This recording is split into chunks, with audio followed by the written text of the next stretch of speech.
before I get started, I want to just give you guys a little background on myself and why I'm interested in parenting and parent education. You might have to bring chairs as you come.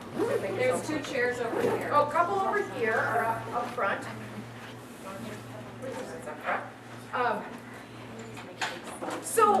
My background is that I got interested in parent education years ago. When I was a teen, I was taking care of kids whose parents were attending Parents Anonymous meetings, so the parents were actually abusing their kids and trying to stop abusing their kids. And so that's when I got interested in the impact parenting was having. Then I started working on a master's in counseling. I worked with runaway teenagers and their parents. And when the teens are running away from home, everyone's in crisis, and it was really hard. And so I learned more about parenting, and then I had my own kids, and that's when I learned how difficult parenting is. And it was when my daughter was 3, and she'd look us straight in the face and do exactly what she knew she wasn't supposed to be doing. That she helped me get in touch with my anger, and I didn't think I was an angry person. That irritated me. And so she encouraged, by her behavior, my husband and I started taking classes, and that's when we learned a lot of amazing things. And so that's what eventually inspired me to start Priceless Parenting. So I did that in 2007, so I don't have access to the internet, or I just kind of quickly show you what's available there, but I do have a lot of free resources. So as I'm speaking, and I'll even put this, I'm sorry I ran out of handouts because I wasn't anticipating such a great turnout, so thank you all for here. And I will send it, we've got one extra if somebody wants. Thank you. And I will send a copy to Diane. Yes, and then if you can distribute it on our website. Perfect, thank you. And if I mention anything that I say was on my site and then you can't find it, just email me. Which is going to be easier said than done if you don't have my handout. But I also have business cards up here, which have my address and email stuff, so you're welcome to take that. All right, so there we were. So I started Priceless Parenting. There's online parenting classes, really because I wanted anyone, anywhere to get this information.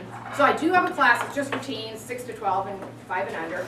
I do a number of different presentations, and I really do it based on what people ask for presentations, because then I go and create one. So, so this one tonight is on helping our teens launch successfully as young adults, like little birds flying away successfully. My kids are now 20 and 23, so time has gone whipping by. It does feel really good to get them launched. It really does. And it's not like everything goes away, because it doesn't. Because they go to college and they come home, and there's a lot of interaction still happening as a parent. It's not like, at least for us, it hasn't been just off they go. And I know for a lot of parents, it's even more challenging. And so what you do now really sets you up for success in the future. So I think that no matter where you are in your relationship with your teen, it's worth the time and energy you're putting into it, because it sets the tone for what's going to be happening for the rest of your lives. And ideally, they come back as young adults who are very respectful and help us out with things like making Thanksgiving dinner or whatever we're making, and that we have a strong, loving relationship. And so all of the things I talk about kind of build towards that, is how can we, as parents, support them in living their amazing lives, and at the same time not drive ourselves nuts.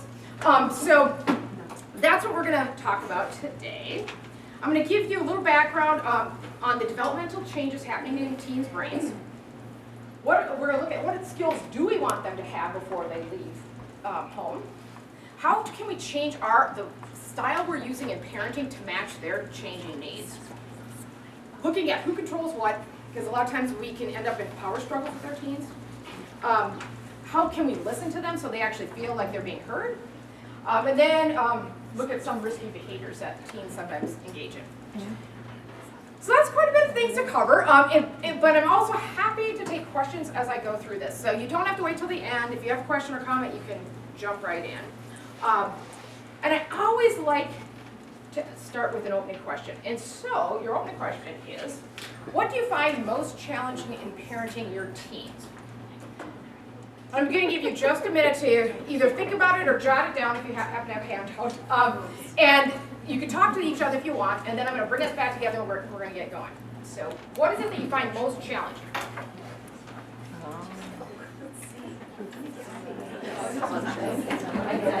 I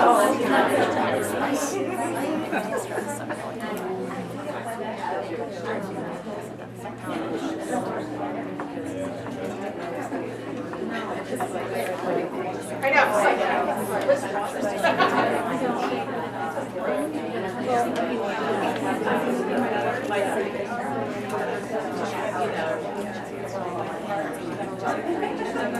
Getting what I want.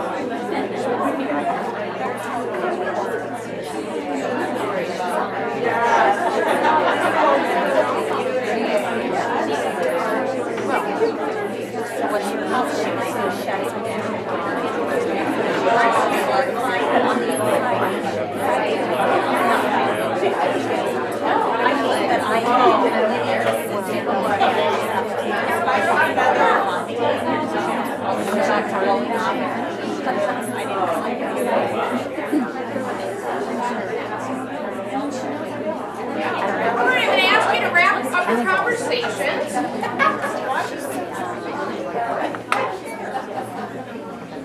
Okay, does anyone have something they'd be willing to share with the group about what you find most challenging with your teens? Attitude? Okay, thank you. Anything else? Yes. Respect. Respect. Oh, okay, great, thank you. Big ones. Communication. Communication. Great, thank you. Anything else? Yeah. So I find it hard myself to decide in the present day context how much freedom to allow and what is right and what's not. What is right at some point in time doesn't seem to be right anymore. So those limits to kind of decide what the limit should be is what is the biggest challenge for me. Thank you. Yes, yes, and things are changing. And if it were easy to just like hand somebody a book and say, okay, here's the rules. Here's the rules for a 15-year-old, a 16-year-old, a 17-year-old. And there isn't anything like that. So it does make it super challenging. And each one of your kids is unique. As are you, as is your family. And that adds to the challenges because you have different values. What one parent would allow, another parent would not feel comfortable allowing. And so going through that, and your teen often thinks they should have a lot more freedom than what you feel comfortable with, right? And so then therein lies some more of the issues.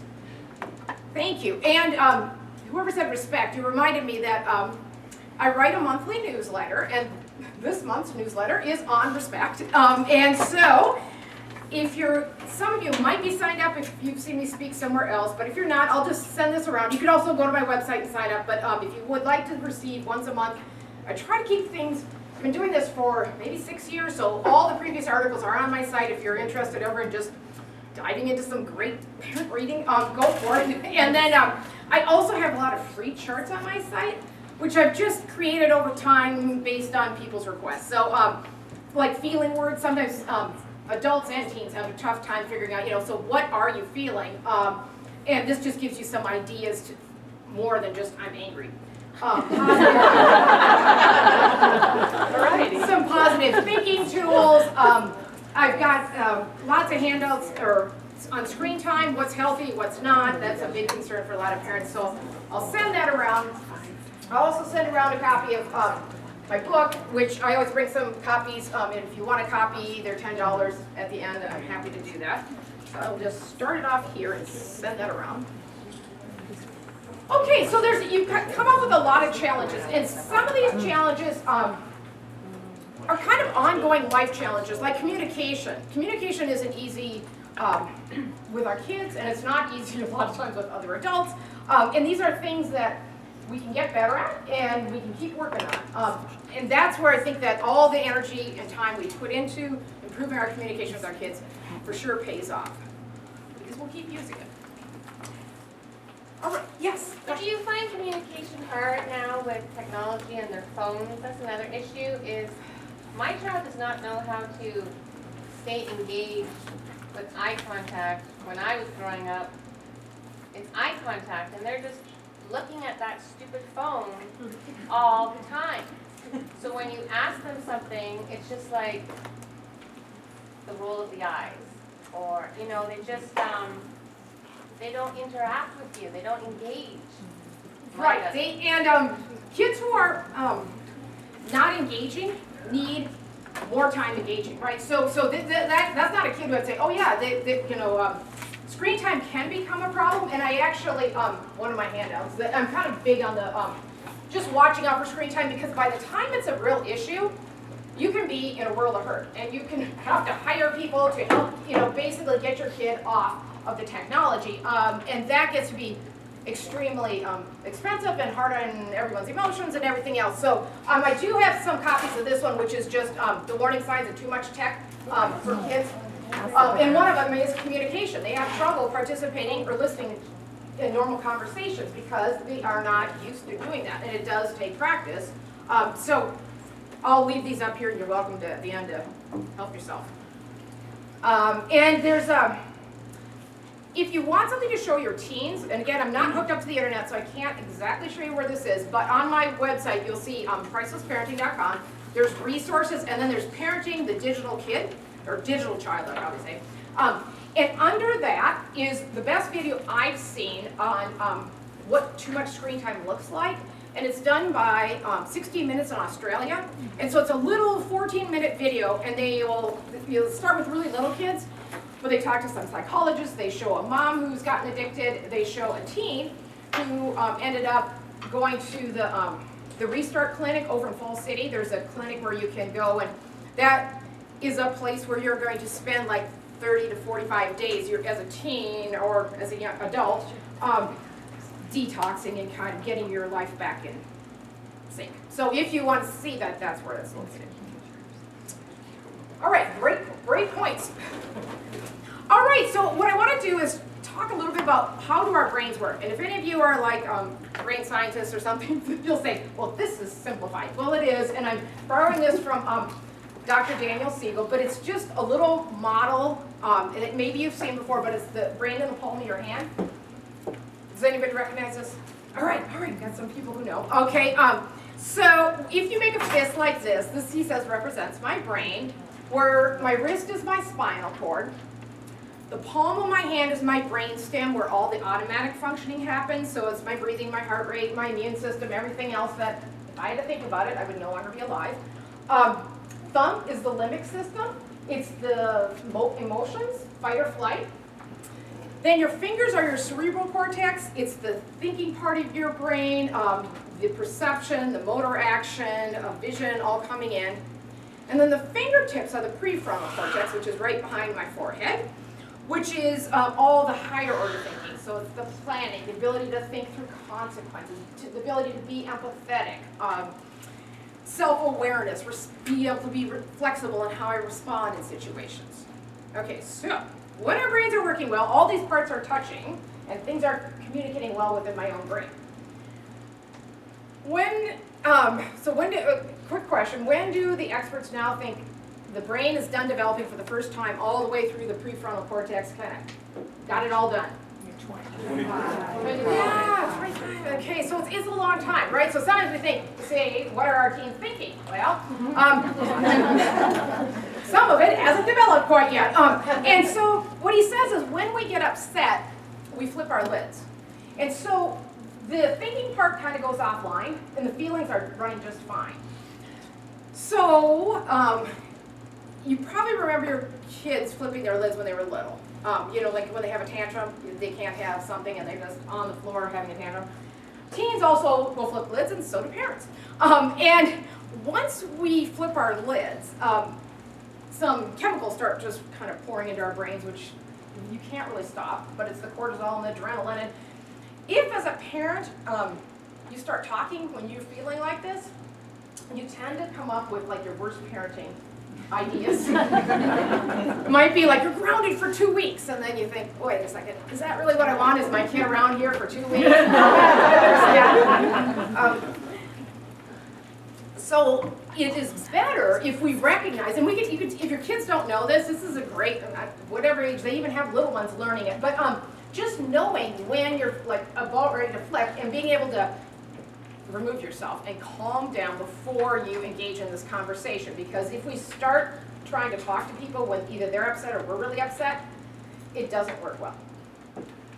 And as the adult in the situation, what we're trying to do is, the other thing is that if someone flips at us, it's really easy to want to flip right back at them.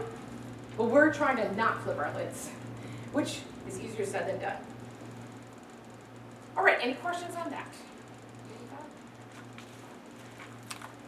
So, teens' behavior is definitely influenced by what's happening in their brain. And their brains go through a lot of pruning and organizing, and we don't know everything that's going on right now, but we do know that there are significant changes happening in the teens' brains.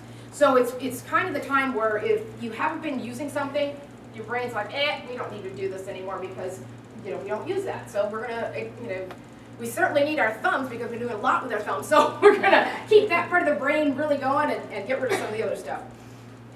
So you might see that your teen has trouble controlling urges and impulses. That can be difficult. Difficult just holding back on their emotions and regulating their own emotions. They'll often have more risky and impulsive behaviors. Sometimes we see some poor planning and judgment. And then there's research showing that they will misinterpret other people's emotions a lot, and interpret it as angry. So if you look worried, I might say, "Mom, why are you always angry at me?" And you're like, "Well, I'm not angry. I'm worried." But they interpret what your expression as being angry. All right, and if I could get this to work, I'm going to show you a little video by Daniel Siegel before we go on, just talking about teens and their brains. Here. Okay, now you're not saying anything. Oh, don't worry. We'll try to get him to quiet for Daniel. Can I see it?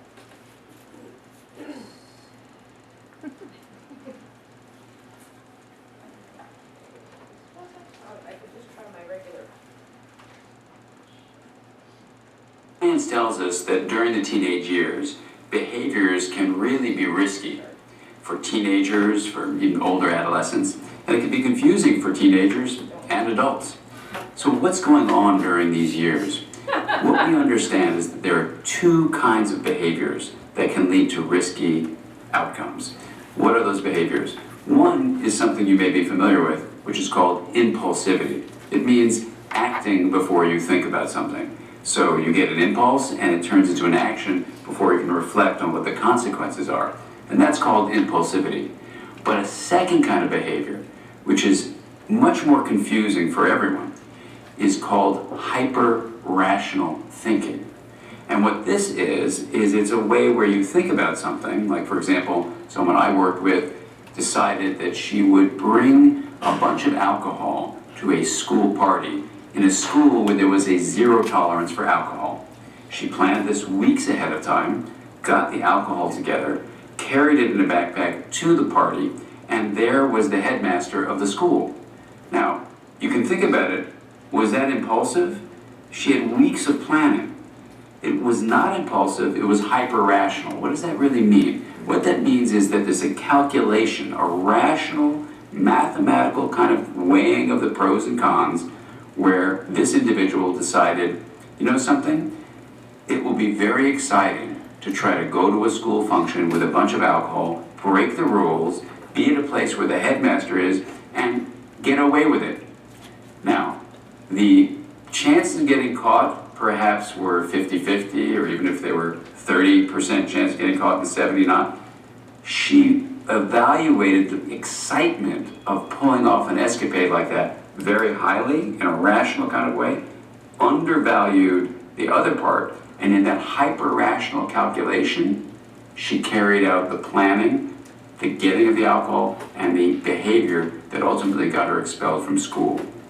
Hyper-rational thinking is something that many teenagers go through, and the good news is that when you understand that it's not the same as impulsivity, you actually can offer a route to how to help kids do less risky behaviors. And that's what we explore in the Brainstorm book. How do you take this hyper-rational and impulsive risk-taking behavior, know which is which, and what to do with each one? All right. All right, any questions about that? You just saw. Have you seen any of your kids do anything like that? Yeah. Yep, and adults will do that too.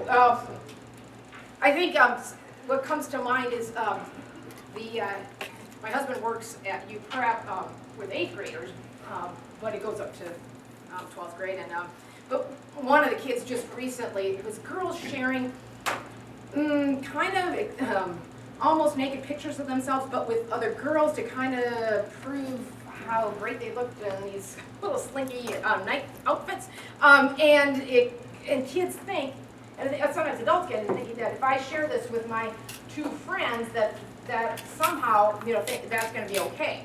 And so kids need lots of conversation about how this can easily get into the hands of people you didn't intend.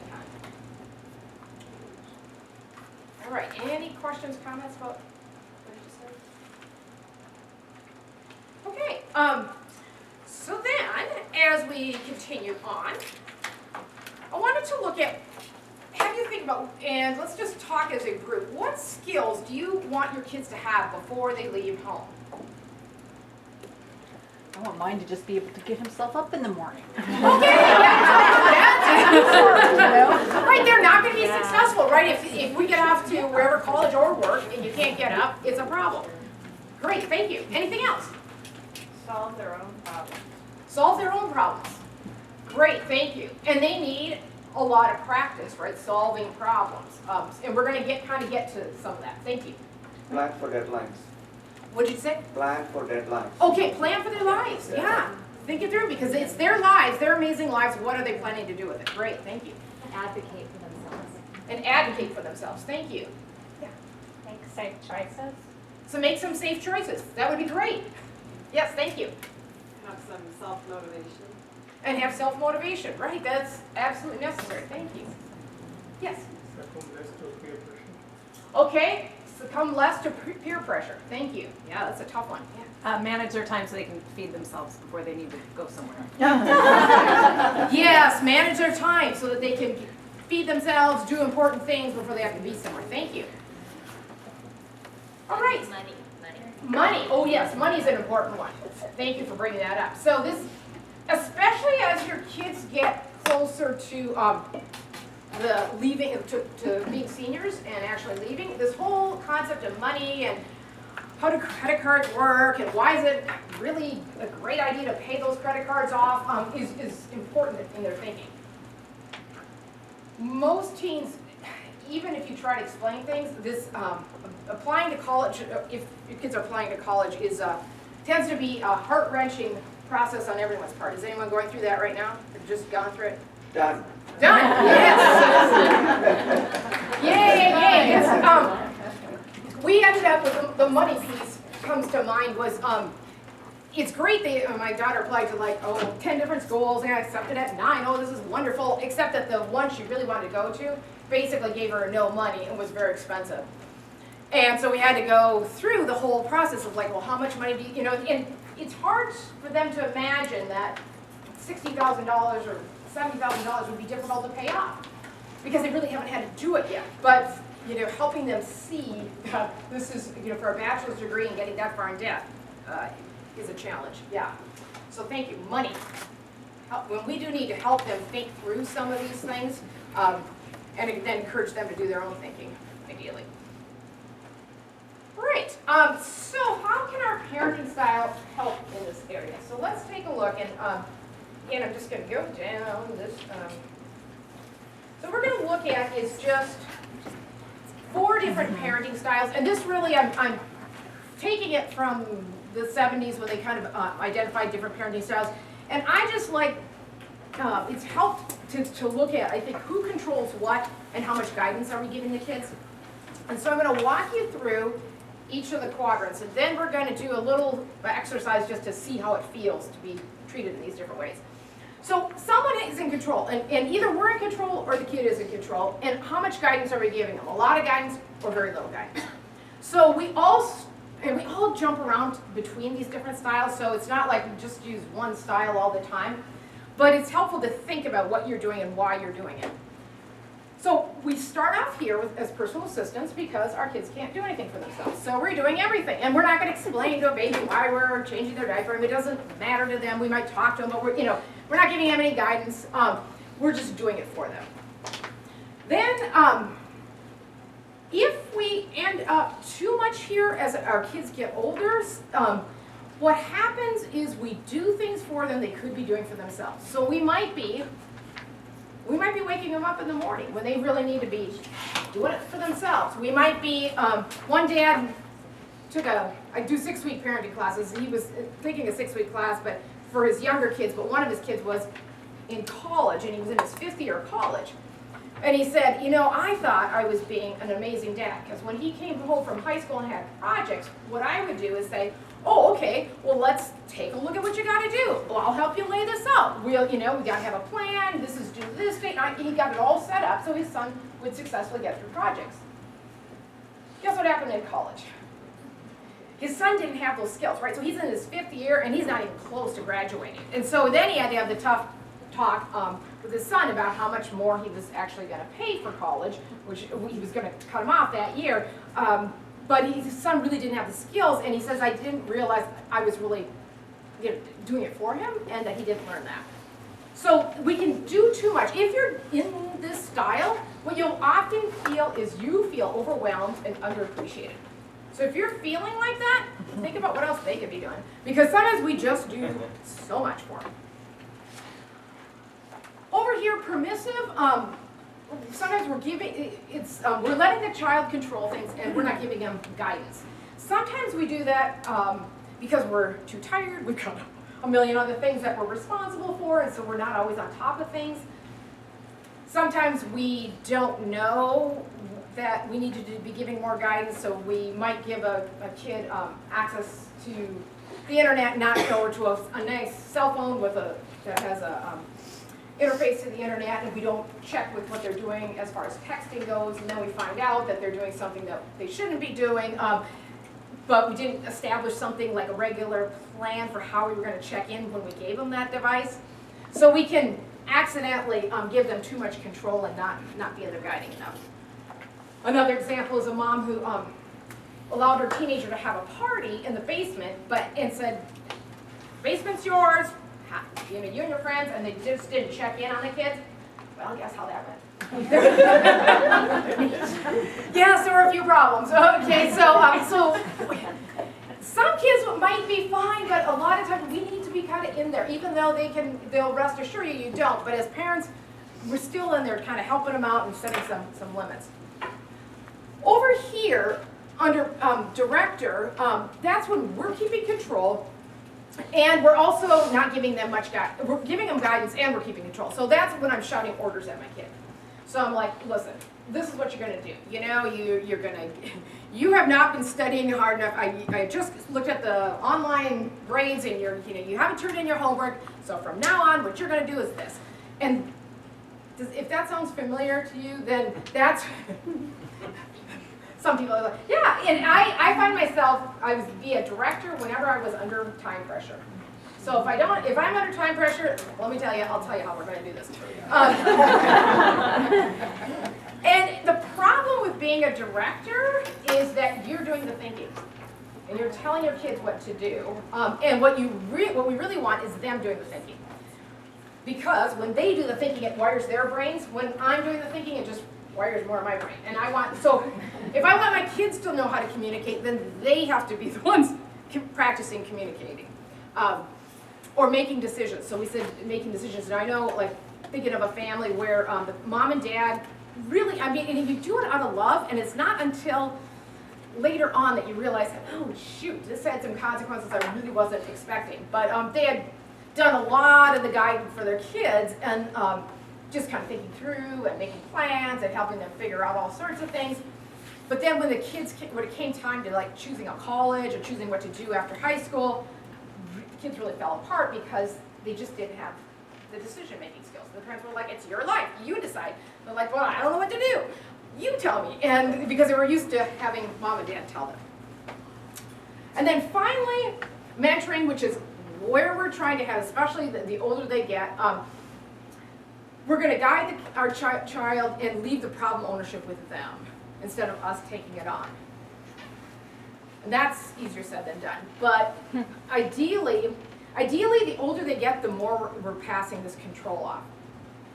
So if you think of control as like a beach ball that I have, you don't, like if I'm the parent and I'm hanging onto the ball and not gonna share it with my kid until they're like leaving home and they go, okay, it's yours, boom. They catch it and guess what? Woo! Finally got the dang control I've always wanted. And they are off, potentially the weeds. Maybe they'll make great decisions, maybe not, but they haven't had enough experience. So we kind of want to be passing that ball over to them a lot as they're getting older so they can practice. Does that all make sense? Okay. Now I want to do just a little exercise to just show you, parents tend to like this because it just shows you how this feels. So what I want to do is have you either pair up with somebody or 3 in a group. It doesn't really matter to me, but I want only one teenager. One of you decides to be the teenager, okay? So just find someone else, and one's going to be a teenager. You might have 2 parents, you might just have 1 parent, okay? And then I'm going to tell you what we're going to do. Okay, so find someone to do this with.